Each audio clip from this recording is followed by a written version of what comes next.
Hello everyone.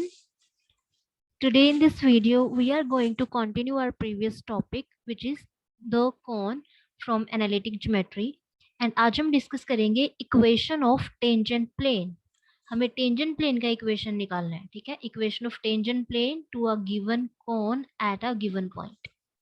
तो सबसे पहले हमें ये पता होना चाहिए टेंजेंट प्लेन होता क्या है, ठीक है। उसके बाद हम फाइंड करेंगे टेंजेंट प्लेन का इक्वेशन। सो टेंजेंट प्लेन होता क्या है हमारे पास? It is a plane which is locus of tangent lines to the given surface at a given point. कैसे डिफाइन करते हैं हम tangent plane? Tangent plane basically होता क्या है? Locus of tangent lines to a given surface. आप किसी भी सरफेस पे टेंजेंट प्लेन की अगर इक्वेशन निकालना चाहते हो तो टेंजेंट प्लेन होगा क्या? It is the locus of tangent lines to the given surface at a given point. देखिए इसका मतलब क्या है, क्या कहना चाहती हूँ मैं यहाँ पे। सपोज हमारा जो सरफेस है वो ये कौन है, ठीक है। और ये हमने सरफेस पे एक पी पॉइंट चूज कर लिया, x1 y1 z1। This is a point P, ठीक है। आपको रेड डॉट यहाँ पे शो हो रहा होगा, तो ये हमारा पॉइंट पी है, ठीक है। इस पॉइंट पे हमने क्या निकालना है? टेंजेंट प्लेन का इक्वेशन हमें निकालना है। तो टेंजेंट प्लेन का डेफिनेशन क्या होता है? It is the locus of tangent lines to the given surface at a given point. हमने इस पॉइंट पे टेंजेंट लाइंस ड्रॉ करनी है। टेंजेंट लाइन कैसे ड्रॉ करोगे आप यहाँ पे? Suppose this is a tangent line, ठीक है। क्योंकि ये कर्व्ड सरफेस है तो यहाँ पे एक से ज्यादा टेंजेंट लाइंस ड्रॉ की जा सकती हैं। सपोज दिस इज द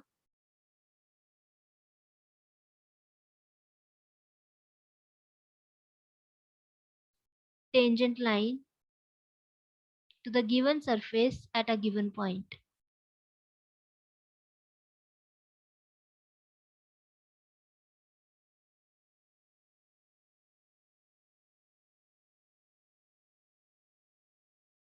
तो यहाँ पे क्या हो रहा है? पॉइंट तो सेम है, एक ही सेम पॉइंट से ये सभी टेंजेंट लाइंस पास कर रही है, ठीक है। तो एक ऐसा प्लेन जो ये सभी टेंजेंट लाइंस को कंटेन कर रहा होगा यहाँ पे, हम वो प्लेन को बोलेंगे यहाँ पे टेंजेंट प्लेन। क्या बोलेंगे इसको? टेंजेंट प्लेन, ठीक है। Like this,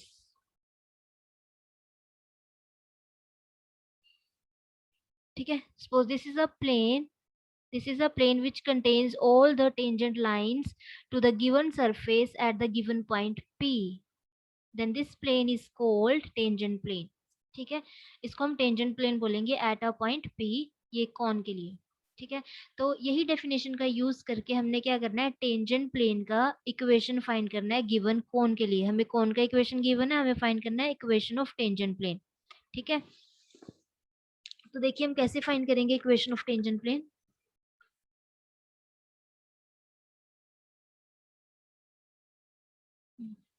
Let the equation of given cone be this: ax square plus by square plus cz square plus 2fyz plus 2gzx plus 2hxy is equal to 0. Suppose this is a ये हमें कौन का equation given दिया हुआ है, ठीक है। And let p x1 y1 z1 be any point on 1। एक ऑन 1 पे हमने यहाँ पे एक p पॉइंट चूज कर लिया है, ठीक है। This is a point p। अब अगर हमें टेंजेंट प्लेन का इक्वेशन निकालना है तो हमें क्या फाइंड करना है? लोकस ऑफ टेंजेंट लाइंस, ठीक है, थ्रू द पॉइंट पी। तो हम पहले टेंजेंट लाइन, अब अगर यहाँ पे हमने टेंजेंट लाइन ड्रॉ करना है तो टेंजेंट लाइन जो होगा वो होगा तो एक स्ट्रेट लाइन ही। तो एक लाइन का इक्वेशन निकालने के लिए हमें क्या चाहिए होता है? एक पॉइंट जहां से वो लाइन पास कर रहा हो एंड डायरेक्शन रेशियोज। तुम्हें पता है अगर हमने इस ये कॉन पे एक टेंजेंट लाइन ड्रॉ किया है which passes through the point P, तो ये P point x1 y1 z1 से पास तो कर रहा है, तो यहाँ पे लाइन का इक्वेशन क्या हो जाएगा हमारे पास? The equation of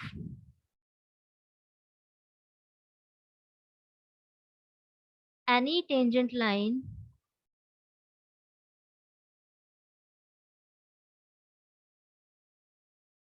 through the point P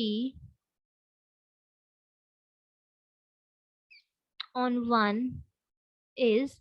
अब देखिए ये जो टेंजेंट लाइन है, कोई भी टेंजेंट लाइन हम यहाँ पे सपोज कर सकते हैं जो P पॉइंट से पास कर रही है, ठीक है, तो उसका इक्वेशन क्या होगा, x minus X one, passing point हमारा x1 है, सपोज हम मान लेते हैं डायरेक्शन रेशियोज जो है टेंजेंट लाइन की वो एल एम एन है, y minus Y one upon M, z minus Z one upon N. ठीक है, suppose this is a tangent line, now any point on this line is of the form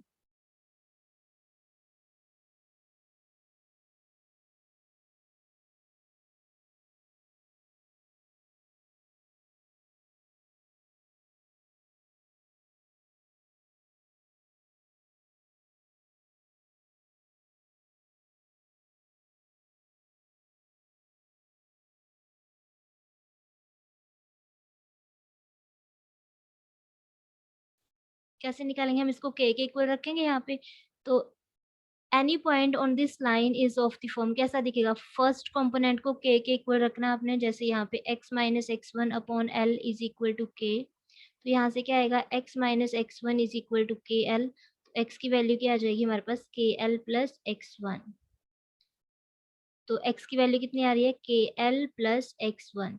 similarly जब आप second component को K equal रखोगे तो यहाँ से कितना आ जाएगा, M K plus Y one, and third component को के इक्वल रखोगे तो यहाँ पे आएगा एन के plus Z one. So any point on this line is of the form this. Now if this point lies on the cone,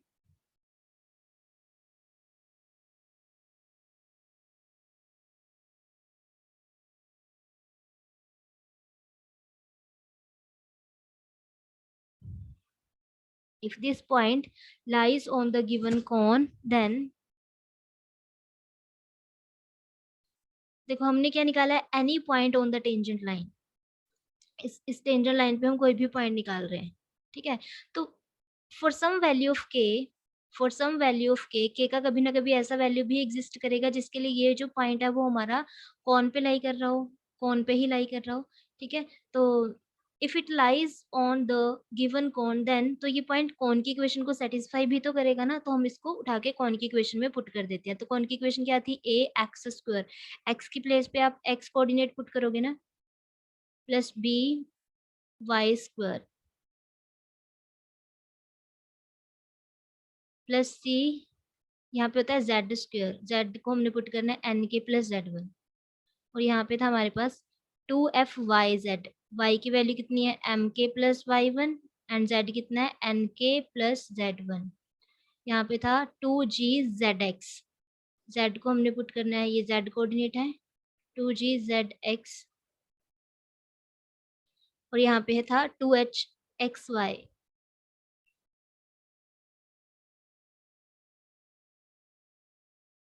ठीक है, हमने क्या किया, ये एक लाइन का इक्वेशन निकाला है which passes through the point x1 y1 z1, then any point on this line is of the form this.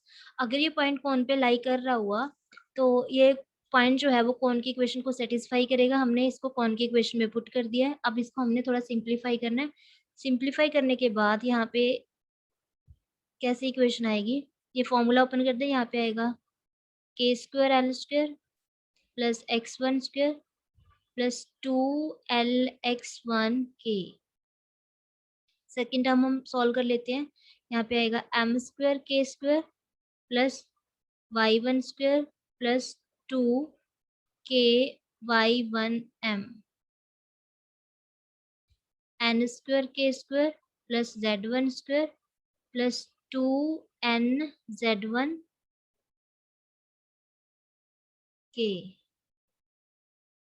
Plus two F, यहाँ पे मल्टीप्लाई करेंगे हम, यहाँ पे आएगा एम एन के स्क्वायर, इसके साथ आएगा एम जेड वन इंटू के, और ये आएगा एन वाई वन इंटू के, तो के हम कॉमन निकाल लेते हैं यहाँ से, और लास्ट टर्म जो आएगा उसमें भी ये वाई वन जेड वन आ रहा होगा, टू जी, अब इनको मल्टीप्लाई करोगे तो क्या आएगा यहाँ पे एन एल के स्क्वायर, एन के को x1 से मल्टीप्लाई करोगे तो आएगा एन एक्स वन, ये आएगा यहाँ से जेड 1 L और K, हम यहाँ ये दोनों टर्म में K आ रहा होगा, K कॉमन निकाल लेंगे, plus Z1 X1 plus 2H, यहाँ पे आएगा LMK², यहाँ से आएगा प्लस LY1 प्लस MX1, ये दोनों टर्म से हमने K कॉमन निकाल लिया और यहाँ पे आएगा X1 Y1, this is equal to 0। ठीक है, तो यहाँ से जो हमारे पास इक्वेशन बना था उसको सॉल्व करके ये एक्सप्रेशन हमारे पास आ गया है। अब इसमें से हम क्या करेंगे, जहां से K² कॉमन आ रहा है K² कॉमन निकाल लेंगे, जहां से K कॉमन आ रहा है K कॉमन निकाल लेंगे, और कांस्टेंट टर्म्स जो है वो सेपरेट कर लेंगे। ठीक है, अब यहाँ पे अगर आप ध्यान से देखो, यहाँ पे है K², यहाँ पे है K², यहाँ पे मिलेगा हमें K², तो ये सभी टर्म से हमने K² कॉमन निकाला है। जैसे ही हम यहाँ से K² कॉमन निकालेंगे तो हमारे पास एक्सप्रेशन क्या आएगा, AL² plus BM² plus CN² plus 2FMN plus 2GNL plus 2HLM। K² हम यहाँ से सभी फर्स्ट टर्म से कॉमन निकाल लेंगे, तो यहाँ से हमारे पास आएगा एक्सप्रेशन K² हमने कॉमन निकाल लिया, यहाँ पे आ रहा था हमारे पास AL² plus BM² plus CN² plus 2FMN plus 2G plus 2GNL plus 2HLM। ठीक है, यही था, है ना, 2HLM, यस। अब जहां जहां से K कॉमन आ रहा है K कॉमन निकाल लेते हैं। एक ये टर्म है जहां से K कॉमन आ रहा है, तो यहाँ पे कितना आएगा, 2AX1LK, है ना, 2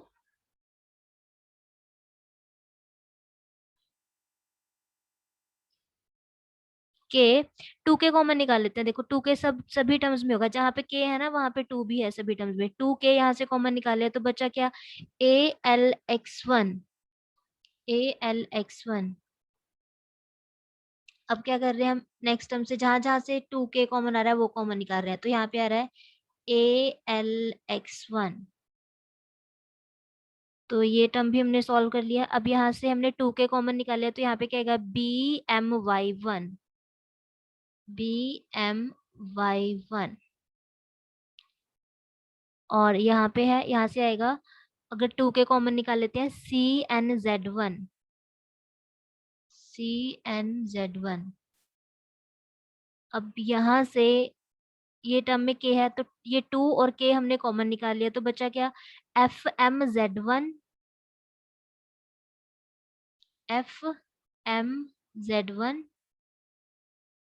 एंड FNY1, FNY1, ये टर्म आया है,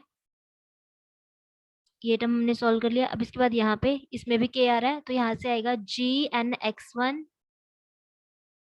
GNX1 plus GZ1L, GLZ1, then plus next, अब ये टर्म है जिसके साथ K आ रहा है, तो 2K अगर हम कॉमन निकाल लेते हैं तो यहाँ बचा क्या, HLY1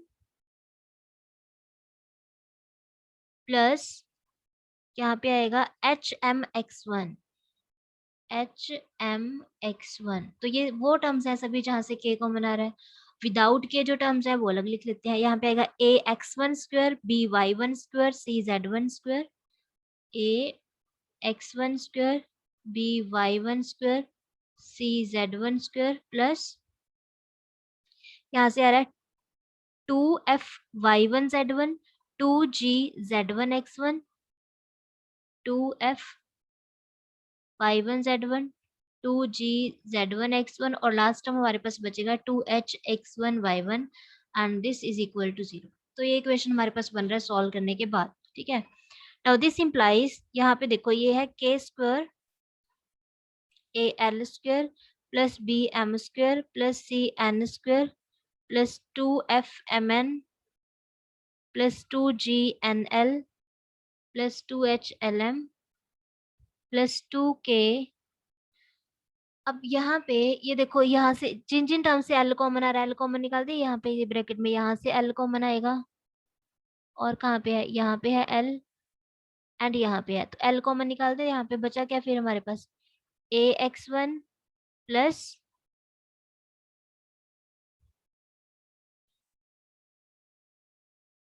HY1 और GZ1। ठीक है, यहाँ से बचा हमारे पास, एल कॉमन निकाल लिया AX1, यहाँ से एल कॉमन निकाला तो यहाँ से आ रहा है GZ1, और यहाँ से एल कॉमन निकाला तो आ रहा है HY1। अब M जहाँ जहाँ से कॉमन आ रहा है, M यहाँ से कॉमन आ रहा है तो यहाँ पे आ रहा है BY1, M यहाँ से कॉमन आ रहा है तो यहाँ बचा क्या, M अगर कॉमन निकाल लिया FZ1, M यहाँ से भी कॉमन आ रहा है तो यहाँ पे हमारे पास आएगा HX1। सिमिलरली N जहाँ से कॉमन आ रहा है यहाँ से, तो यहाँ पे आएगा N कॉमन निकालने के बाद CZ1। ओके, N यहाँ से कॉमन निकाला तो यहाँ से आएगा FY1, एंड N यहाँ से कॉमन निकाला तो यहाँ पे आएगा GX1। ठीक है, तो ये हमारा बन गया है यहाँ पे कोफिशिएंट ऑफ 2K। ठीक है, प्लस और लास्ट हम एज इट इज लिख देते हैं, AX1 square plus BY1 square plus CZ1 square plus 2FY1Z1 plus 2GZ1X1 plus 2HX1Y1 is equal to 0। Suppose this is equation number 2। ठीक है, अब आप इस एक्सप्रेशन में जो लास्ट टर्म देख रहे हो वो ये बन रहा है, AX1 square plus BY1 square plus CZ1 square plus 2FY1Z1 plus 2GZ1X1 plus 2HX1Y1 is equal to 0। ठीक है, ये टर्म है, और आप देख रहे हो ये जो एक्सप्रेशन है ना, इसका वैल्यू हमारे पास 0 है। क्यों है 0, अभी देखते हैं। देखो, पहले तो ये जो इक्वेशन नंबर 2 हमारे पास बन रहा है, this is quadratic in K में क्वाड्रेटिक बन रहा है, यहाँ पे के स्क्वायर है, यहाँ पे के है, and this is the term without K. So equation number 2 is quadratic in के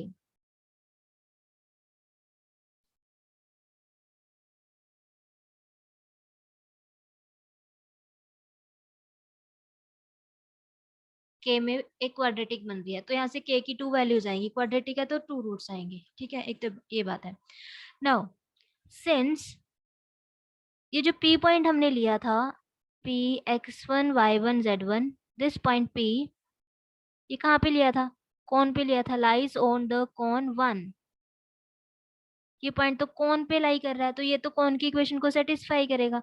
अगर ये कौन की इक्वेशन को सेटिस्फाई कर रहा है तो हम इसको कौन की इक्वेशन में पुट कर देते हैं। कौन की इक्वेशन थी क्या, AX स्क्वायर। अब x को हम पुट करेंगे x1, बिकॉज ये पॉइंट कौन की इक्वेशन को सेटिस्फाई कर रहा है। यहाँ पे था BY स्क्वायर, y को हम y1 पुट करेंगे, CZ स्क्वायर 2FYZ, y को y1, z को z1 पुट कर देंगे। यहाँ पे था 2GZX और यहाँ पे था 2HXY। ठीक है, because this point lies on the cone, तो ये पॉइंट जो था वो कॉन की इक्वेशन को सेटिस्फाई करेगा। तो इक्वेशन नंबर 1 जो थी कॉन की, उसमें हमने ये पॉइंट को पुट कर दिया, तो ये एक्सप्रेशन आ रहा है। तो आप ये एक्सप्रेशन अगर ध्यान से देखो, ये जो हमारा क्वाड्रेटिक बना है उसका कांस्टेंट टर्म नहीं है, ये देखो ये, तो ये टर्म तो 0 हो गया, तो ये टर्म तो 0 हो गया हमारे पास, है ना।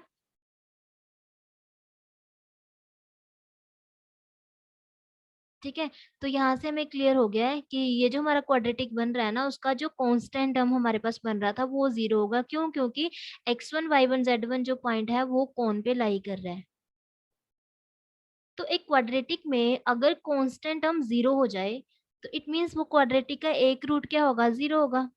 एक रूट 0 होगा। कोई भी आप क्वाड्रेटिक चूज कर लो, suppose this is a quadratic in X, suppose this is quadratic in X। अगर ये क्वाड्रेटिक का कांस्टेंट टर्म 0 हो जाता है, जैसे हमारे पास हो गया, हमारे पास जो इक्वेशन नंबर 2 है वो क्वाड्रेटिक है, ठीक है, उसका कांस्टेंट टर्म 0 हो गया है, तो आपके पास इक्वेशन क्या बचेगा, इस टाइप का ना। तो आप यहाँ से ये एक x कॉमन निकाल लोगे। ठीक है, तो यहाँ से एक रूट तो 0 बनेगा ही बनेगा ना, तो हम यहाँ से कह सकते हैं कि जो हमारा इक्वेशन नंबर 2 था वो क्वाड्रेटिक था, और क्वाड्रेटिक में कांस्टेंट टर्म हमारा 0 हो चुका है। देयरफॉर हम यहाँ से कह सकते हैं one root of equation number 2 is 0। एक रूट उसका 0 है। ठीक है, कह सकते हैं यहाँ से। अब आगे आगे देखो, आगे क्या करना है, हमें एक रूट तो मिल गया है क्वाड्रेटिक का कि वो 0 होगा। तो if the line if the line touch the cone, then the other root is also 0.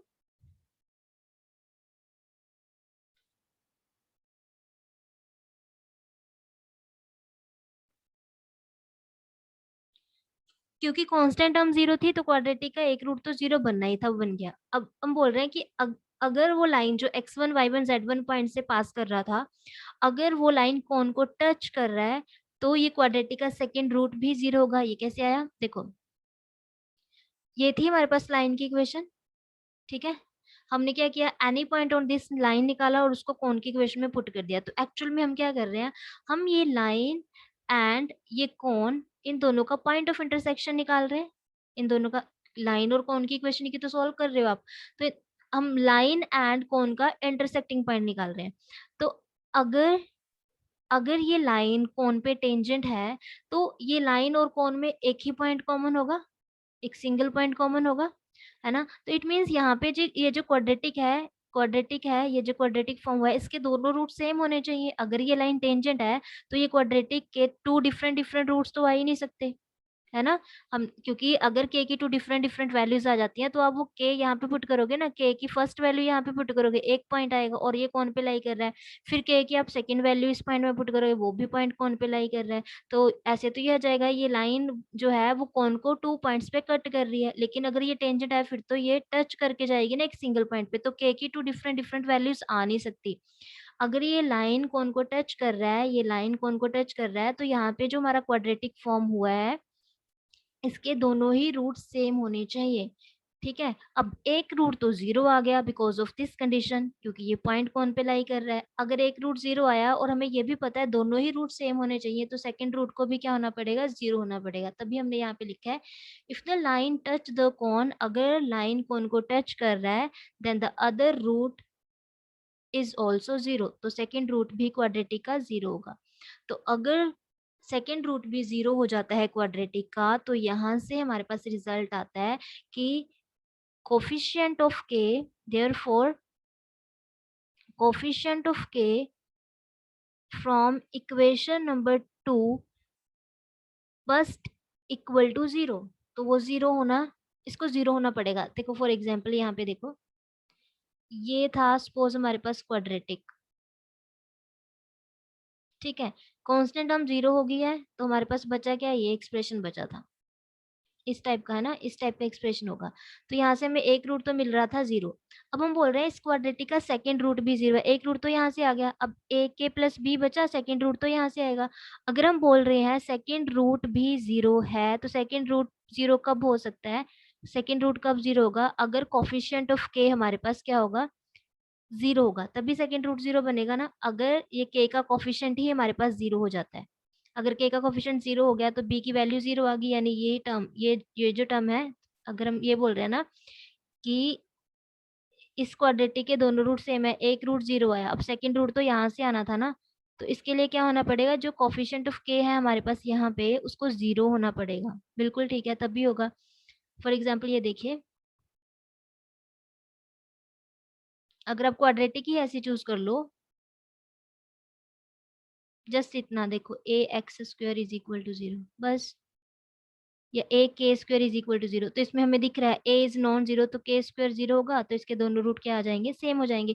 तो इसमें के से रिलेटेड टर्म है नहीं, है ना। अगर कांस्टेंट टर्म 0 था हमारे पास, तो इसका एक रूट तो 0 आ ही रहा था, ठीक है। अगर दोनों रूट 0 बनाने हैं हमने, तो जो कॉफिशिएंट ऑफ के है वो भी क्या होना चाहिए, 0 होना चाहिए, क्योंकि कॉफिशिएंट ऑफ के अगर होगा ही नहीं, यहाँ पे लिखो, मैंने लिखा ही नहीं, ए के स्क्वायर प्लस बी के लिखा ही नहीं हमने, कॉफिशिएंट ऑफ के 0 रख लिया। तो क्लियर है यहाँ से, के स्क्वायर अगर इक्वल टू 0 तो के की दोनों ही वैल्यूज क्या आएंगी, 0 आएंगी, तो सेम रूट्स होंगे। सो हम यहाँ पे बोल रहे हैं अगर दोनों ही रूट 0 आ रहे हैं, तो यहाँ से कोफिशिएंट ऑफ के को क्या होना पड़ेगा, 0 होना पड़ेगा। तो कोफिशिएंट ऑफ के था क्या, कोफिशिएंट ऑफ के था ये 2LAX1GZ1HY1। तो ये जो टर्म है हमारे पास, जो कोफिशिएंट ऑफ के है फ्रॉम इक्वेशन नंबर 2, इसको 0 होना पड़ेगा। तो हम इसको कर देंगे 0 से इक्वेट। तो ये इक्वेशन थी हमारे पास, ये coefficient of K 2 AX1 square plus B Y one square plus C Z one square, sorry square नहीं आई थिंक, है ना, ये स्क्वायर नहीं है, ए x one plus G Z one plus H Y one is equal to 0। Okay okay okay, मैंने गलत लिख दिया वहां पे।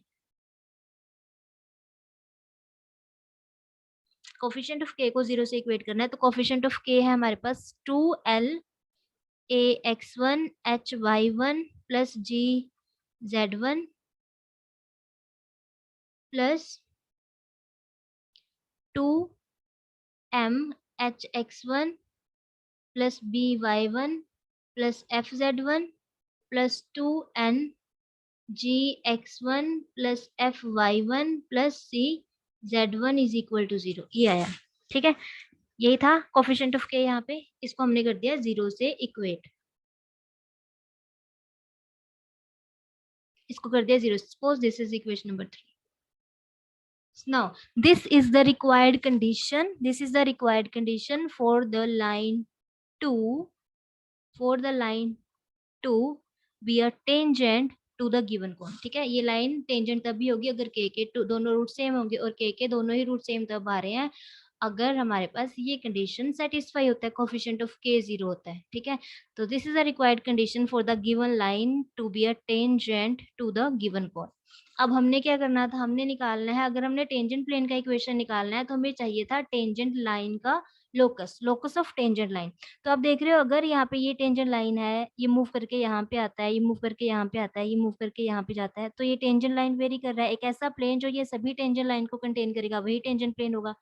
तो आप देख रहे हो कि इसकी डायरेक्शन चेंज हो रही है, लाइन की हमेशा डायरेक्शन चेंज हो रही है।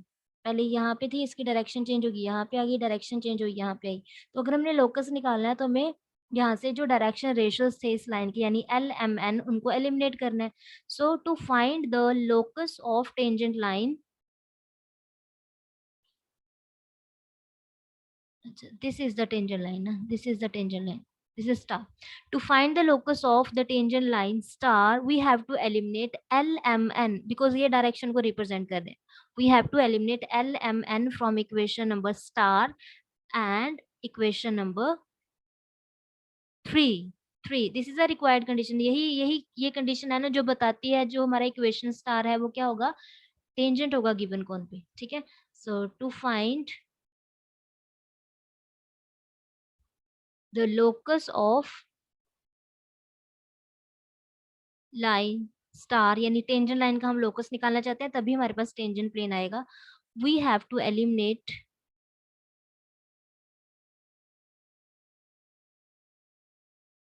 L M N from equation number star and 3।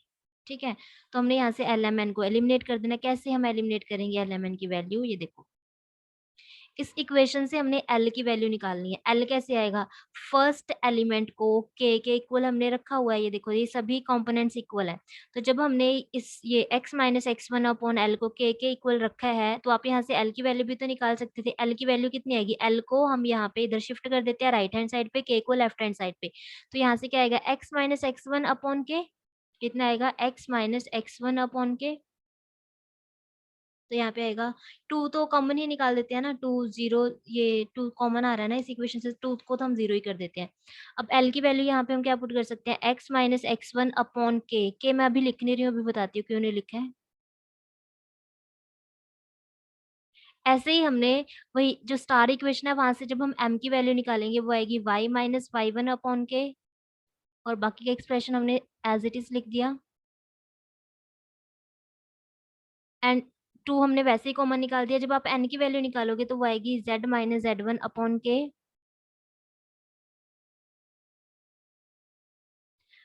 सभी इक्वेशंस में यहाँ भी आ रहा होगा, फर्स्ट टर्म में, सेकंड टर्म में भी, थर्ड टर्म में, वो कॉमन निकाल के हम राइट हैंड साइड पे शिफ्ट कर देंगे। तो ये आ गया हमारे पास locus of the tangent line, locus of the tangent line. तो लोकस ऑफ टेंजेंट लाइन क्या बनता है, टेंजेंट प्लेन का इक्वेशन बनता है। So this is required equation of tangent plane to the given cone. अगर हम इसको थोड़ा सा सिंप्लीफाई कर लें तो ये क्या बनेगा, देखो ये इक्वेशन हमारे पास आ रहा होगा, a x x one plus h x Y one plus g x z one minus of a x one square minus of h Y one x one minus of g Z one x one plus यहाँ पे आएगा h y x one plus B Y one y plus F Y Z one minus of h x one Y one minus of b Y one square minus of f Y one Z one and यहाँ पे आएगा g Z x one plus F z Y one plus C z z one minus of g Z one x minus of f Y one Z one minus of c Z one square is equal to 0। ठीक है, ये equation हमारे पास बन रही है। अब इसको थोड़ा सा सॉल्व कर लें तो यहाँ से हमारे पास आ रहा है ए x x one plus B y y one plus सी जेड जेड वन प्लस ये देखो ए एक्स एक्स वन ये टर्म लिख दिया हमने, बी वाई वाई वन ये टर्म लिख दिया है, सी जेड जेड वन ये टर्म हमने लिख दिया है। ठीक है, अब यहाँ से जहाँ जहाँ से एच कॉमन आ रहा है, एक ये टर्म है जहाँ से एच कॉमन आ रहा है, एक ये टर्म है जहाँ से एच कॉमन आ रहा है और एक ये टर्म है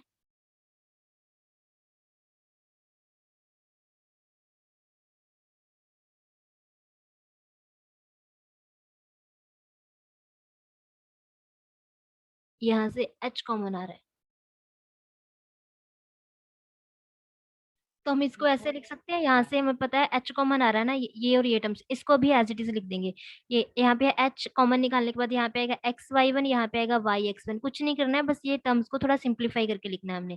तो यहाँ से हमने एच जब कॉमन निकाला तो यहाँ पे आ रहा है X Y one plus Y x one. ठीक है, ऐसे ही जब यहाँ से अगर आप देखो जी कॉमन आएगा, जी के साथ यहाँ पे एक्स जेड वन है और एक टर्म के साथ होगा एक्स वन जेड, वो टर्म उठाना है। ये जी कॉमन निकाला हमने, जी जब कॉमन निकाला है हमने यहाँ से तो यहाँ पे आ रहा है एक्स जेड वन और एक के साथ आ रहा है जेड वन एक्स यहाँ पे। ऐसे ही जो एफ से रिलेटेड टर्म है वहां पे एफ से रिलेटेड टर्म है, यहाँ पे आ रहा है वाई जेड वन और एक के साथ आ रहा होगा Z Y one, Y Z one ये पड़ा है Z Y one, F common निकाल लिया तो यहाँ पे आ रहा है Y Z one plus Z Y one और बाकी की जो टर्म्स पड़ी है उनको हम एज इट इज लिख देंगे। ये आ रहा है ए x one square b Y one square c Z one square two F Y one Z one plus two ji Z one x one plus two h x one Y one is equal to 0। ये एक expression बन रहा है हमारे पास। ये देखो ये बन रहा था ना minus of h Y one x one, ये भी minus of h x one Y one, तो ये बन जाएगा two h x one Y one, ये लिख दिया। यहाँ पे था हमारा g Z one x one, ये टू टाइम्स है, यहाँ पे ही पड़ा है minus of two ji Z one x one, ये आएगा। एंड ऐसे ही h x one Y one यहाँ पे sorry F Y one Z one यहाँ पे भी है और एक F Y one Z one यहाँ पे भी है। तो सभी टर्म्स हमने कवर कर लिया है, तो ये हमारा आंसर आएगा। ये सभी नेगेटिव टर्म्स है ना, तो हम क्या करना है यहाँ पे नेगेटिव साइन हमने इनसे कॉमन निकाल देना है। तो ये एक्सप्रेशन बचा हमारे पास। देखो जो इक्वेशन बन रहा था टेंजेंट प्लेन का उसको सॉल्व करके ये आंसर हमारे पास आया है। और फिर से वही बात है, ये जो पॉइंट था X one Y one Z one वो तो कौन की इक्वेशन पे लाई कर रहा था, तो जैसे ही हम उसको कौन की इक्वेशन में पुट करते हैं तो ये एक्सप्रेशन तो जीरो नहीं होता है, इसका आंसर तो जीरो है हमारे पास। A x one square plus B Y one square plus C Z one square plus two F Y one Z one, this expression is zero. तो आप इसकी वैल्यू यहाँ पे जीरो पुट कर दो। तो यहाँ से हमारे पास टेंजेंट प्लेन का इक्वेशन क्या आया, a x x one b y y one c z z one plus h x Y one plus Y x one plus g x z one plus z x one plus F Y Z one plus Z Y one is equal to 0. So this is required equation of tangent plane to the given cone at the point x1 y1 z1. ठीक है, हमें कौन पे ये point दिया गया था x1 y1 z1, उस पे जब हमने टेंजेंट प्लेन का इक्वेशन निकाला है तो हमारे पास इक्वेशन बन रहा है ये। ठीक है, तो ये होगा टेंजेंट प्लेन का इक्वेशन। तो अब हमने टेंजेंट प्लेन के जो इक्वेशन बन रहा है इसको याद नहीं रखना है एज इट इज की ये बनेगा। अगर तो आर्टिकल आता है आपके एग्जाम में प्रूव करना तो फिर आप ये जैसे हमने इसमें step by step article prove किया है वैसे करना है। अदरवाइज यहाँ से हमारे पास एक ट्रिक है जिसकी हेल्प से आप टेंजेंट प्लेन की इक्वेशन यही इजीली निकाल सकते हो। वो ट्रिक क्या है देखो, ये बन रहा है ना टेंजेंट प्लेन का इक्वेशन, कौन का इक्वेशन हमें ऑलरेडी पता है। तो ट्रिक ट्रिक क्या है टेंजेंट प्लेन का इक्वेशन निकालने का। सपोज हमें कौन का इक्वेशन ये दिया गया है, ए एक्स स्क्वायर यही था ना, B Y square plus C Z square plus 2 f y z plus 2 g z x plus 2 h x y is equal to 0। ये है हमारे पास कौन का इक्वेशन। और सपोज ये कौन पे हमें पॉइंट दिया गया है x1 y1 z1 और हमें इस कौन पे टेंजेंट प्लेन का इक्वेशन निकालना है एट दिस पॉइंट। तो आप हमेशा क्या करोगे, जब भी टेंजेंट प्लेन का इक्वेशन निकालना होगा तो आप एक्स स्क्वायर को रिप्लेस कर दोगे कौन की इक्वेशन में, एक्स x1 से, वाई स्क्वायर को आपने रिप्लेस करना है वाई y1 से, जेड स्क्वायर को आपने रिप्लेस करना है जेड z1 से। अगर कहीं पे अकेला x आ रहा है तो आप उसको रिप्लेस करोगे half of x plus x1 से। ठीक है, y होगा अगर उसको आप रिप्लेस करोगे half of y plus y1 से। z को आप रिप्लेस कर दोगे half of z plus z1 से। एंड अगर प्रोडक्ट टर्म है एक्स वाई तो आप इसको रिप्लेस करोगे, देखो कैसे करना है, एक बार x को x रखना है, y को y1 पुट कर देना है, एक बार y को सेम रखो और x को x1 पुट कर दो। अगर आपको दिखाई दे यहाँ पे प्रोडक्ट टर्म वाई जेड तो इसको रिप्लेस करना है Y z1 plus z y1 से। और अगर दिखाई दे जेड एक्स तो इसको आप रिप्लेस कर दोगे zx1 प्लस xz1 से। ठीक है, तो ये सब्स्टिट्यूशंस का यूज करके आप टेंजेंट प्लेन की इक्वेशन इजीली फाइंड कर सकते हो। अब हम देखें ये कौन के लिए टेंजेंट प्लेन का इक्वेशन निकाल के, एक्स स्क्वायर को हमें क्या लिखना है, x(x1), तो टेंजेंट प्लेन का इक्वेशन क्या होगा,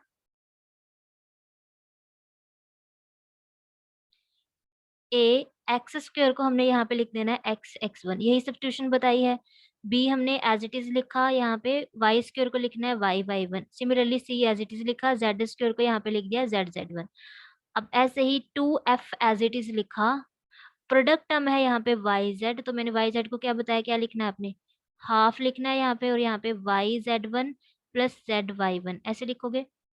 ऐसे ही नेक्स्ट टर्म में 2g एज इट इज लिखा, जेड एक्स प्रोडक्ट टर्म है, प्रोडक्ट टर्म को रिप्लेस करना है half of zx1 plus xz1 से। 2h एज इट इज लिखा, एक्स वाई है ये प्रोडक्ट टर्म है, इसको रिप्लेस करना है हमने xy1 प्लस yx1 से। तो यहाँ से देखो आंसर आया हमारे पास, वो यही नहीं बन गया, देखो a x(x1), b y(y1), c z(z1), यहाँ पे 2 से 2 कैंसिल आउट हो गया, यहाँ पे आ रहा है f(y)z1 प्लस z(y1), यहाँ पे भी 2 से 2 कैंसिल आउट हो गया, यहाँ पे आ रहा है g(z)x1 प्लस x(z1), और यहाँ पे भी हमारे पास 2 से 2 कैंसिल आउट हो गया, तो यहाँ पे आ रहा है h(x)y1 plus y(x1) is equal to 0। तो यही नहीं इक्वेशन बन गई जो हमारे पास आंसर आया, ये ax, यही नहीं आंसर आ रहा जो हमने ये आर्टिकल की हेल्प से प्रॉपर सॉल्व करके निकाला है।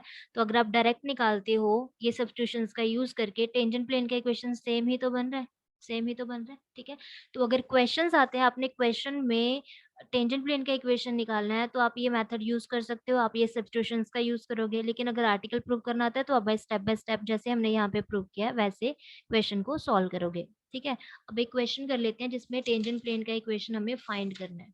So question is, find the equation of tangent plane of the cone for x square minus y square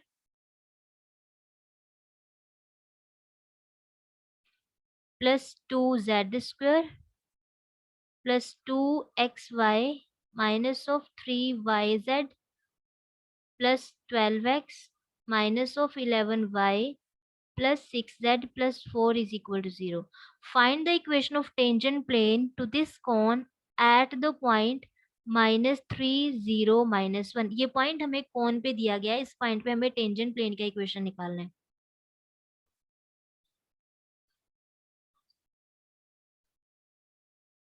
हाँ जी, तो कैसे करोगे, this is the equation of a given cone. ठीक है,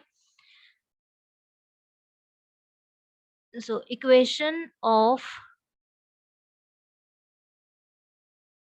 required tangent plane is इस पॉइंट पे निकालना है। तो ये पॉइंट क्या हुआ हमारा, ये x1 है, ये y1 है, ये z1 है, -3 0 -1। तो हमने क्या करना होता है इक्वेशन ऑफ टेंजेंट प्लेन निकालने के लिए, 4 एज इट इज लिखोगे, एक्स स्क्वायर को आपने रिप्लेस करना होता है x x1 से, x1 की वैल्यू हमें दी गई है -3।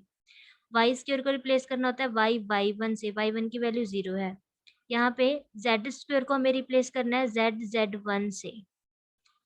यहाँ पे प्रोडक्ट टर्म है तो प्रोडक्ट टर्म को रिप्लेस करना होता है हाफ ऑफ, यहाँ पे x एक बार एज इट इज लिखो, y की वैल्यू पुट कर दो y1, प्लस एक बार y को एज इट इज लिखो, x की वैल्यू पुट कर दो x1, -3। यहाँ पे भी ये प्रोडक्ट टर्म आ रहा है तो हम यहाँ इसको रिप्लेस करेंगे हाफ ऑफ y z1 से, एंड यहाँ पे लिखेंगे z y1। ठीक है, ऐसे ही हमारे पास अब नेक्स्ट टर्म में अकेला x है, तो मैंने बताया था अगर ओनली x हो, सिंगल टर्म हो, तो इसको रिप्लेस करना होता है half of x plus x1 से। ठीक है, नेक्स्ट टर्म में 11y है तो y को हम रिप्लेस करेंगे half of y plus y1 से। नेक्स्ट टर्म में सिर्फ z आ रहा है तो इसको हम रिप्लेस करेंगे half of z plus z1 से, और ये constant term as it is आपने लिखना है। अब इसको सॉल्व कर देंगे, यहाँ पे कितना आएगा, -12x, ये तो 0 हो जाएगी टर्म, -2z, यहाँ पे 2 से 2 कैंसिल आउट हो गया, फर्स्ट टर्म वैसे ही 0 हो रहा है तो यहाँ पे कितना आएगा, -3y, -3y। यहाँ पे आ रहा है -3/2, ये आ रहा है -y, ये तो 0 हो गया, -y तो माइनस माइनस प्लस हो जाएगा, +3/2। नेक्स्ट टर्म में यहाँ पे आ रहा है हमारे पास 6 और यहाँ पे x-3, यहाँ से आ रहा है हमारा 11/2y, एंड यहाँ पे आ रहा है 3z-1 + 4 = 0।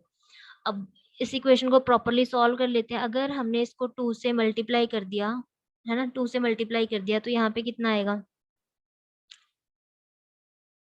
ऐसे ही सॉल्व कर लें पहले, है ना, फिर देखते हैं इसको 2 से मल्टीप्लाई करने की ज़रूरत है या नहीं है। यहाँ पे माइनस माइनस प्लस हुआ था तो यहाँ पे y भी था हमारे पास, राइट। ये आ रहा है, देखो, -12x, और फिर यहाँ पे क्या है हमारे पास, +6x, यहाँ से आ रहा है -6x। अब यहाँ पे हमारा -3y, ये टर्म और ये टर्म को सॉल्व कर ले, 3/2 -11/2, -8/2 यानी -4y, ये आएगा।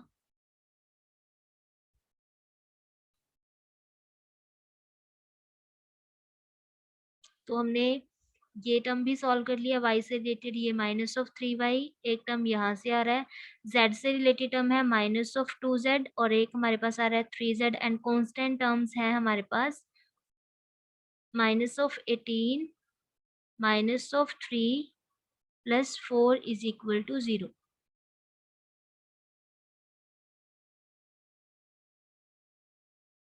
तो यहाँ से हमारे पास आंसर आ जाएगा ये -6x -7y